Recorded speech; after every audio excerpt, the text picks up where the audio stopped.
Video game remakes are a bit of a touchy subject, probably one of the most loved and hated concepts. On one side, people think it is either ruining a classic that shouldn't be touched or taking away the opportunity for fans to experience brand new titles. On the other side of this argument, it allows for people to revisit a bit of nostalgia, but with a modern update. While these arguments can be made for either side, no one really understands how important video game remakes are, and despite how much you may hate the idea of them, they are incredibly important for the gaming industry, but maybe not in a way that you would think.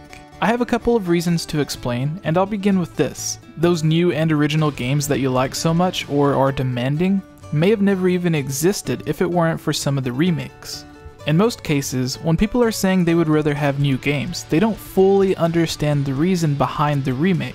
Some remakes are made by the original team, but a lot of them are made by third parties or subsidiary developers. You may say, well, that remake may still be taking away from a new experience from the third-party studio. So I'm going to explain why this isn't necessarily true. If you're a fan of these types of videos, please subscribe and let us know your thoughts in the comments below, as well as ideas for future videos. And if we use it, we'll be sure to give you a shout out and credit you for bringing it to our attention. To begin, let's say a company has a great idea for a new game. They have a lot of talented workers, graphic designers, story writers, and others who are all very passionate. They have this idea that they want to turn into a full game, but they don't have the money needed to pay a salary for the entire team during the years it would take to create the game, or the money to bring new people on to help with the development. So what they do is go to a developer and work with them to become what many refer to as a port house. Let's use Nintendo as an example here. Nintendo was busy working on Breath of the Wild. They knew fans were asking for Twilight Princess HD after the success of Wind Waker HD, but because of Breath of the Wild, they just didn't have the time to make it. So they go to one of these smaller developers that are looking for ways to fund their next big project.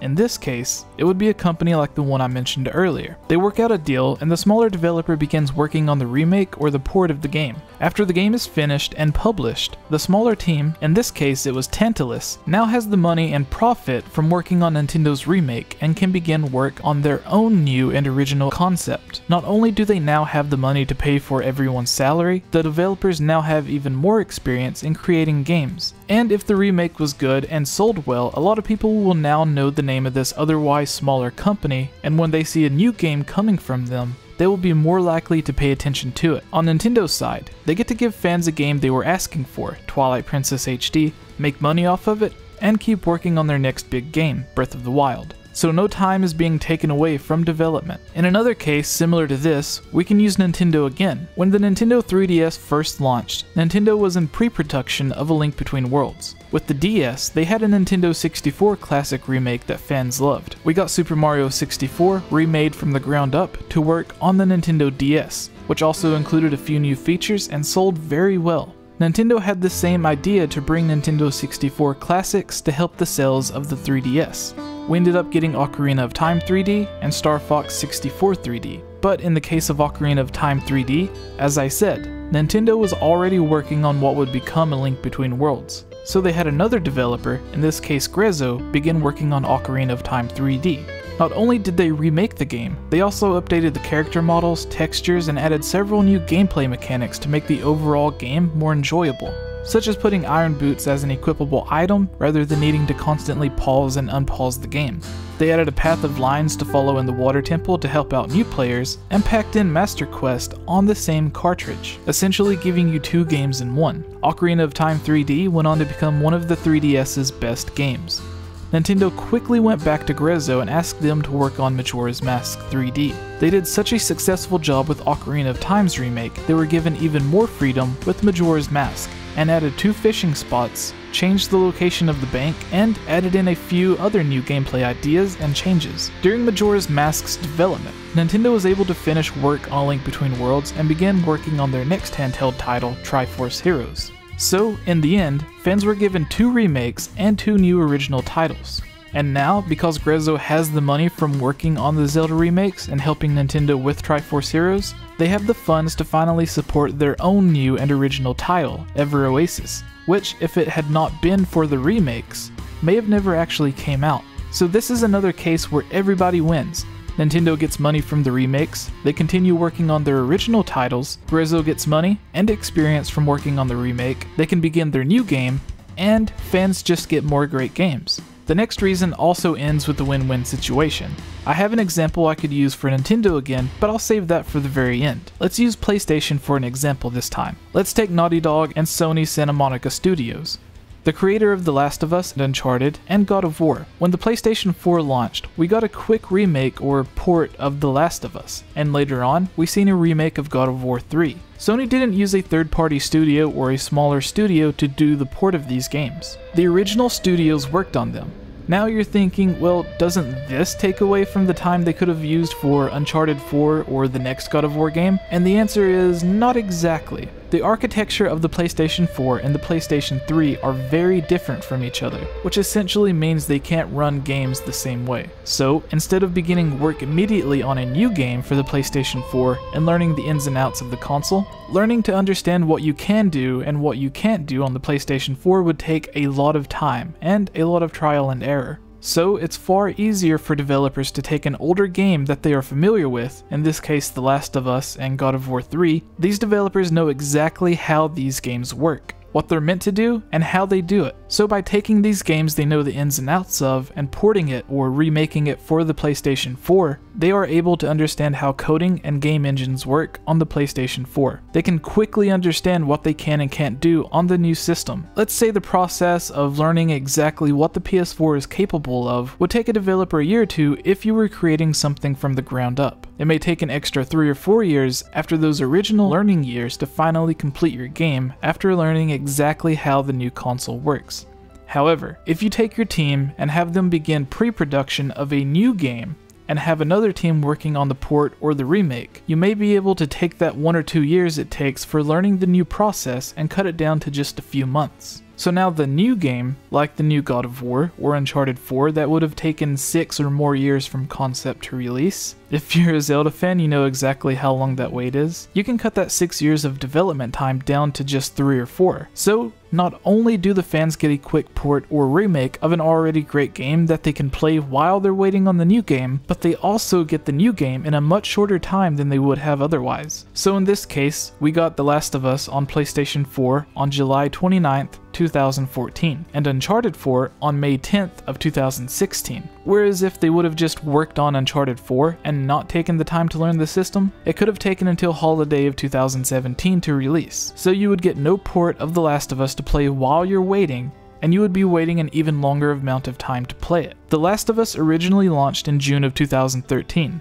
The PS4 version came out in July of 2014, Uncharted 4 came out in May of 2016, so instead of waiting 3 years for 2 games, you could have been waiting 4 or 5 years for only 1 game. This is also essentially why new Zelda games take so long to come out. Usually we get 1 per system, and they're always trying to build a new engine from the ground up to work on the new system. So, you guys ready for an example from Nintendo now? Let's take a look back at the Wii U's launch and what Nintendo did.